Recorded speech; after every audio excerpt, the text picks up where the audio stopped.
All right. Hello, everybody. My name is Jeff Cody. I'm a developer with Red Hat. And we're going to be talking here about blockers in the block layer and ensuring safety when we're running block jobs. Block jobs are long-running processes potentially that are started by user interaction, QMP or HMP, some sort of QAPI command. Some examples are block commit or block stream. And these will start and they'll run in a coroutine while the guest runs. And they'll continue to run asynchronously.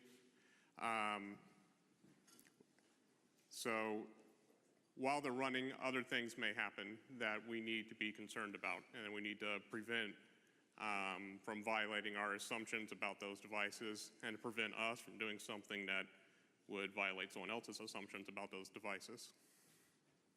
And typically, I wouldn't say this was necessarily a canonical rule of block jobs, but if it does something useful, it's probably modifying block images in some way. So why are the blockers needed? Because we already have BS job that prohibits multiple jobs from running on a given block device state. So we should be good, right? We shouldn't need blockers. But that's not true because the blockers don't just block other block jobs. The blockers block other synchronous commands that may violate assumptions that we have.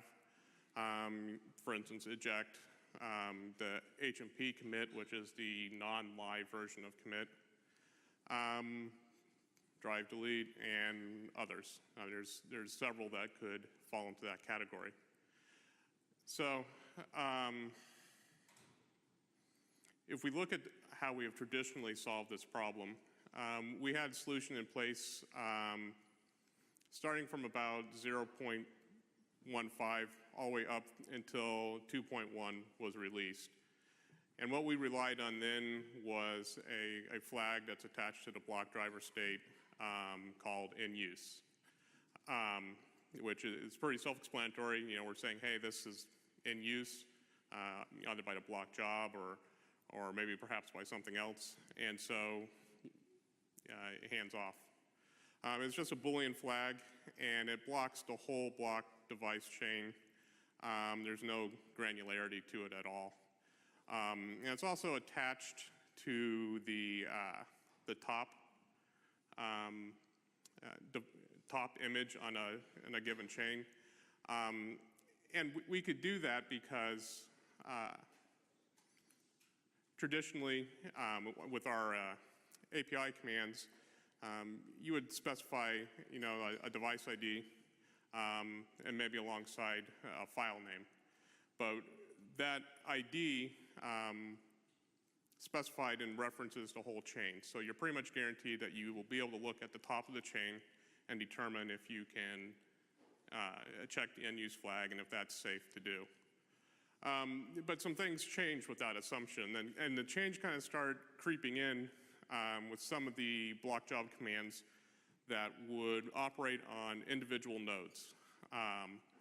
And it would take a file name in order to operate on individual nodes. We were still okay there, though, when they took that file name because those commands required the device ID.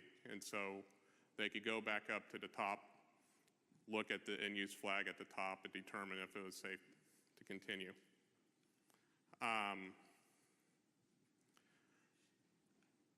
But along came node names, and node names breaks that assumption.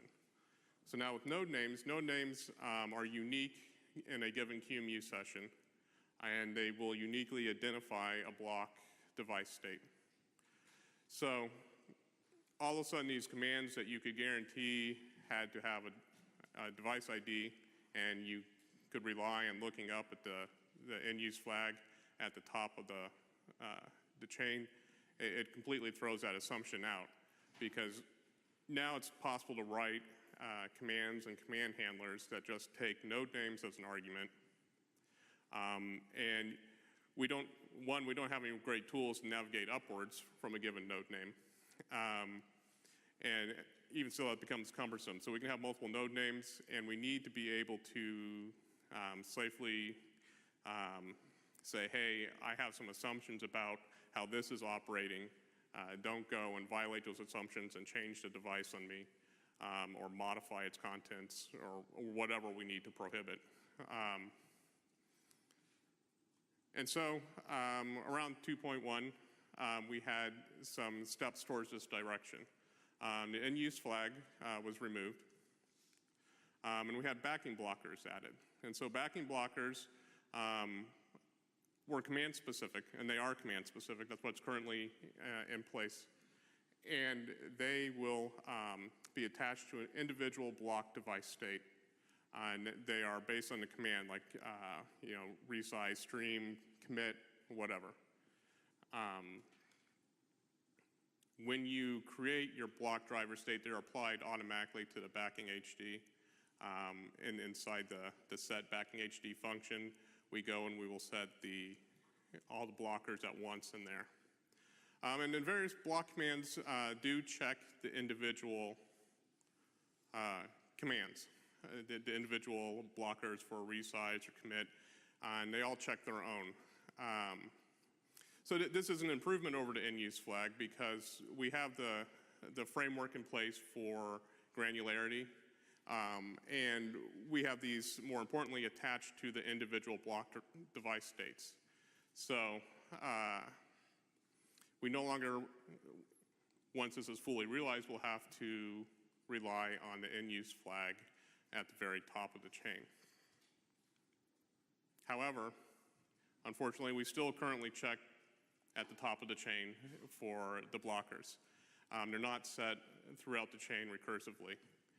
And then there's some weird exceptions here and there in the code, like for commit.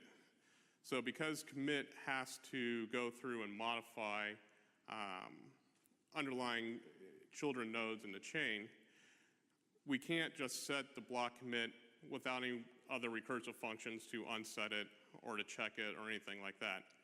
And so in set backing HD, we explicitly unblock block commit.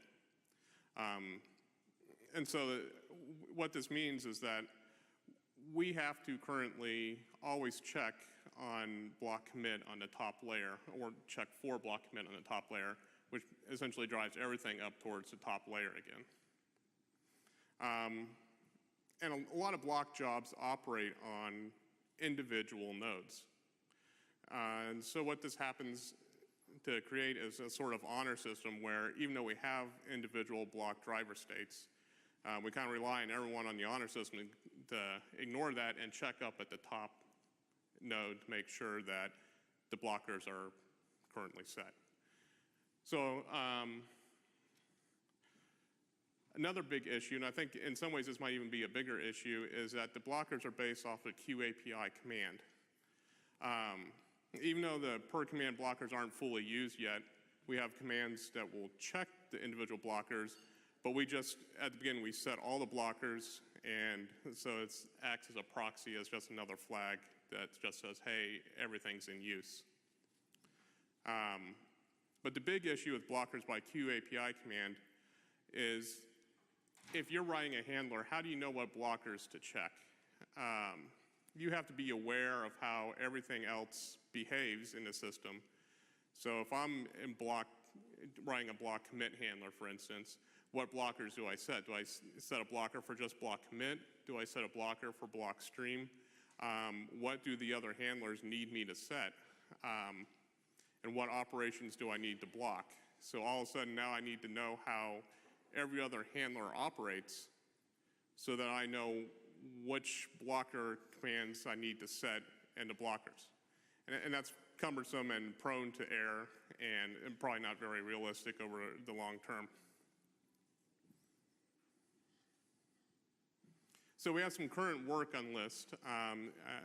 Benoit has some patches to address some of these issues, and particularly the lack of recursion.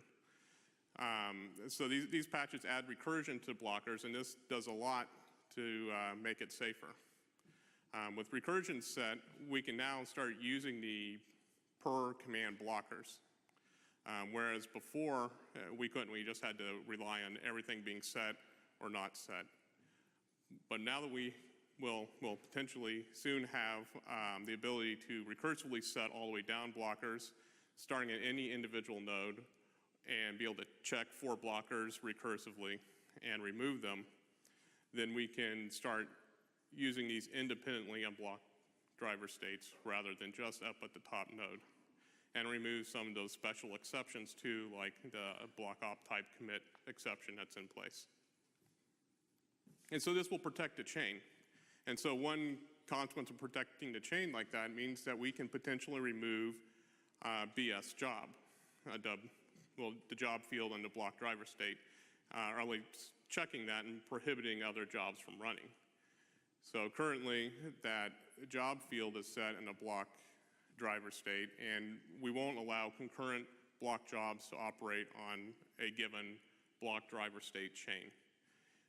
So with Benoit's work, this will potentially allow us to then, at least theoretically, remove those checks, because the op blockers, the backing blockers, should provide an adequate protection. And since this is a step forward, it addresses a recursion issue, but it doesn't do anything yet to address the fact that the blockers are issued based off of QAPI commands and not in some other way. So if we look into the future and future releases of QEMU 2.3 onwards, there's some things we can do to make those blockers a little more granular, easier to use, and a little bit more intuitive. And that is to set the blockers by action and not by the command. So if we attach blockers on block device states, and there's not code in place for this yet, so this is just a proposal. And so obviously, this is something that will change over time. And these are some proposed actions that we could do, and we can even split these up to be more granular. We might want to prevent read or write actions on individual block device states, graph modify, and as Kevin mentioned in his talk, we might want to even be more explicit than just graph modify. We might want to say only prevent add or only prevent delete or something like that. And that could be a further step on in the future too. We can put in place the ability to just block and graph modify, and then we can further break that apart and as we go along. And we also might want to block attribute or metadata changes. For instance, backing file changes and things like that. And we can start with just blocking all attribute changes, and then we can narrow it down to just blocking certain ones if we want. Another big important thing for the blockers is to set them atomically. So if we're going to set blockers on multiple block device states, we want to do it all or none. So if there's any failure path that can happen, we don't want to get partway through a block job command and realize, okay, now I'm going to go manipulate the block device chain in commit, for instance, and so I'm going to drop some intermediate images. I want to set some blockers so no one does anything I don't expect, and all of a sudden, well, wait a minute, I can't do that. Someone else has a blocker on there or something like that, and so that means my assumptions are no longer valid. We want to stop that before it gets to that stage. So we definitely want to be an all or none scenario. So if we look at an example of how this might work on a block commit and on a blockchain that has 5 images with an active layer, some snapshots, and a base layer, we might, for instance, want to put snap A into snap C and commit that data down in there. So to start off with, our assumption is probably that, well, we don't want anyone to write into snap A, and we're going to violate someone else's read, so we should set a blocker on the read as well to keep their assumptions valid. And that would apply definitely to snap A, B, and C. We would probably also say, well, base and anything below that, if base wasn't the basemost image, we want to block any writes that happen there, because our commit is to overlays that are essentially differences of the underlying images. And so if someone else is committing something from somewhere else in there, that's no longer a valid assumption. As part of block commit, for instance, when we push A down into C, we're going to modify our overlay, and we're going to modify it to change the metadata so that the backing file points to snap A. So in this case, we don't want anyone else modifying that metadata or that attribute, and so we set a blocker in that so that our assumptions remain valid. And in all of them, we probably want to block chain manipulation or the graph manipulation,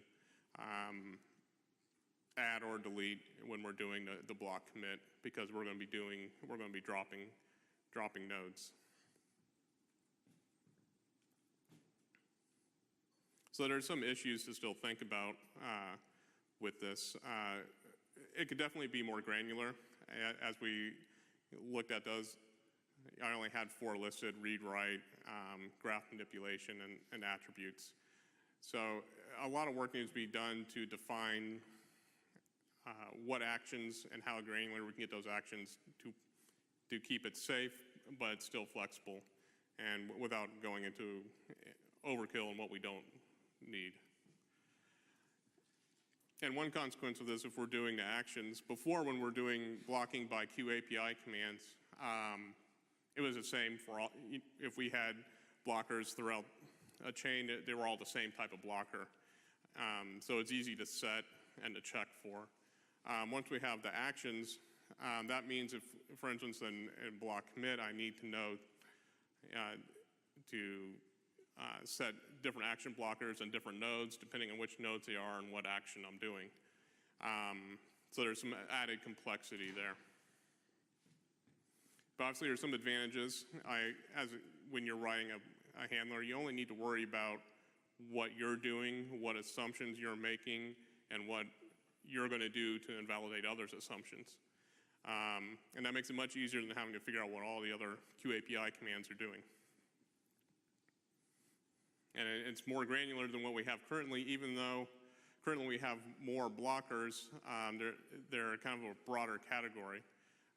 Even with just 4 action blockers, I think we can get more granularity based off of the actions we're doing on individual block driver states than we can with command blockers.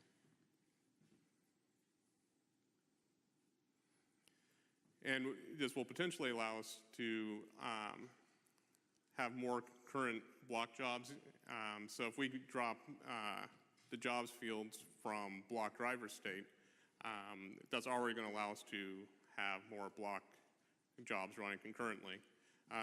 But the more granular we get this, the more block jobs we'll be able to support, perhaps. There's some more we can do to enhance this idea, to provide some modifications to it. So we can add modifiers to the action blockers. So we might have read and write blockers, for instance. We might be able to apply some more definition to that and add something like something that might be perceived as guest visible. And by doing this as a modifier, the handler can choose basically determine what they think is guest visible. And it might change depending on the context. So for instance, if I'm in a handler and I'm changing the backing file of an image, that would normally definitely be something that could be guest visible if it's a different file, even if it's the same contents. But if it's changing the backing file of an image, but it's just a file name change and points to the same backing file, and we know that, then it wouldn't be guest visible. So by using modifiers, we could apply modifiers if it's guest visible or not guest visible, and that could get us some more granularity there. And of course, the modifiers can be extended as time goes on, hopefully at a pretty low cost. But the future is a little hazy. There's some other things we can do that might make this even safer. And a QAPI JSON file, we could potentially start to think about defining what these blockers are as part of the QAPI command itself. So, for instance, going back to block commit as an example, I know how I'm going to invalidate my overlay, my intermediate nodes, and my base nodes. So if we can define that inside that QAPI file, we might get to the point where we can actually have automated code similar to the QMP handling code that is generated, and just set those blockers automatically and have automatic error checking for those blockers. That means we won't need to write a lot of redundant code, which will help prevent those mechanical mistakes that happen when you're just re-implementing cut and paste type code. There's obviously some things to think about there that might not be something we can do entirely in generated code. There's probably going to be decisions that need to be made inside the handler. So we'll probably have to have some sort of split where we split out perhaps the modifiers from other parts of it so we can make those intelligent decisions in the handler. So this is definitely all stuff for the future and just proposals. So it'd be interesting hearing questions or discussion. And there's also the BOF, I think, immediately following this. And we can discuss it in the block layer BOF as well.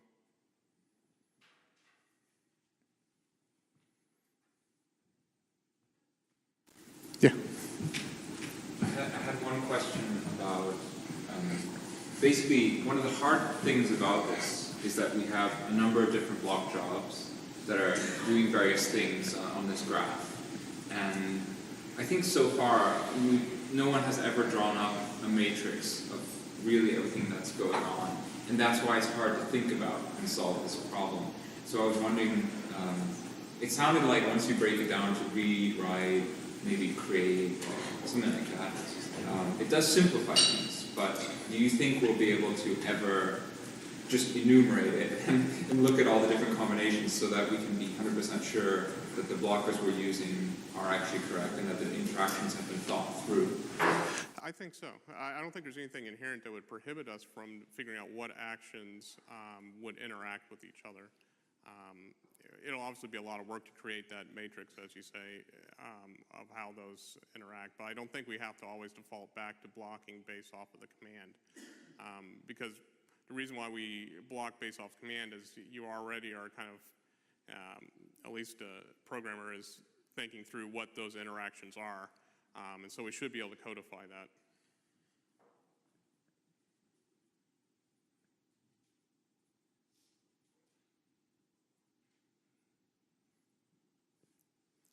Well, if there's nothing else, then presentation's online, and you can talk with me at the BOF for a block layer. Thanks.